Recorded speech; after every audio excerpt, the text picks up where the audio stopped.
Sementara itu, Wamenaker juga berkomentar keras terkait THR untuk ojek online yang dinilai nominalnya kecil. Ebenezer menyebut aplikator online rakus dan akan segera memanggilnya. THR. Jawabannya tahu. Lu mau gue kasar tuh baik. Langsung naik tanah gue nih soal THR nih. Iya. Kasar juga boleh. Mereka rakus. Itu jawabannya itu. Tapi akan dipanggil. Aplikator itu rakus. Ya. Tapi akan dipanggil lagi. Panggil. Udah. Kita panggil. Oke. Kapan Pak Noel? Kapan Pak Noel? Pemirsa, Idul Fitri menjadi momentum hangat bersilaturahmi. Sejumlah pejabat menyambangi kediaman para tokoh, terutama ke Presiden RI.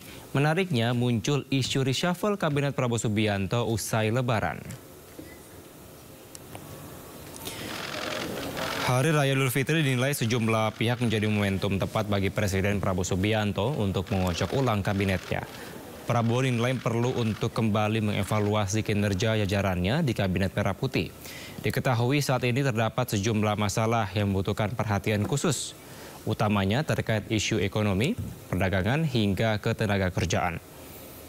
Jika usai Lebaran reshuffle ini benar-benar terrealisasi, maka akan menjadi reshuffle kedua Kabinet Merah Putih usai melalui 100 hari pemerintahan Prabowo Kabinet.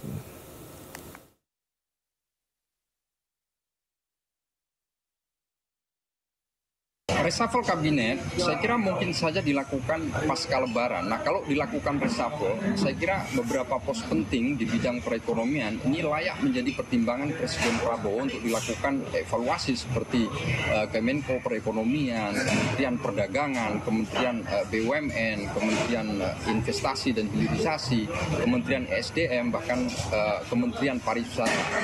Nah, indikator-indikator penting di bidang ekonomi yang patut menjadi perhatian Presiden adalah misalnya merosotnya IHSG, kemudian melemahnya rupiah dan juga lesunya ekonomi Lebaran, sehingga ini yang akan menjadi bahan pertimbangan Presiden untuk melakukan evaluasi.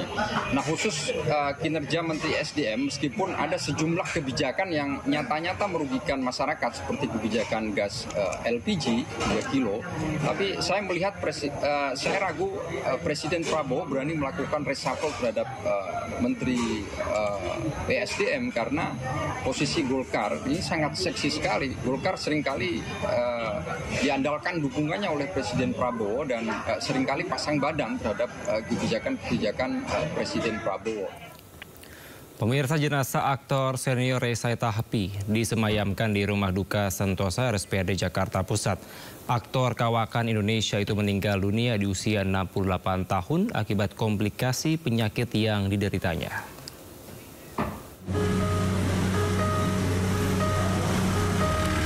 Ferenc Raymond Sahetapi alias Ray Sahetapi meninggal dunia di usia 68 tahun. Ray tutup usia akibat komplikasi sejumlah penyakit kronis yang dideritanya, di antaranya diabetes, paru-paru, dan stroke. Sebelum meninggal, Ray sempat menjalani pengobatan stroke di RSCM sebelum dipindahkan ke Rumah Sakit Pusat Otak Nasional Jakarta. Namun di tengah pengobatan yang dijalaninya, mantan suami Dewi Yull itu akhirnya meninggal dunia. Komplikasi aja, dia sakit gula dengan paru-paru juga ada, tapi paru-paru baru ketahuan nanti di sini.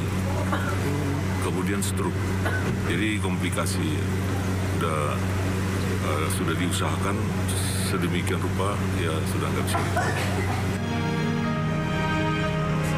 Ray Sahetapi merupakan aktor legendaris kelahiran 1 Januari 1957 silam. Karir beraktingnya membentang lebih dari 4 dekade. Rencananya jenazah almarhum akan dimakamkan pada hari Jumat 4 April mendatang menunggu kedatangan putranya dari Amerika Serikat. Dari Jakarta, Rani Sanjaya, iNews melaporkan.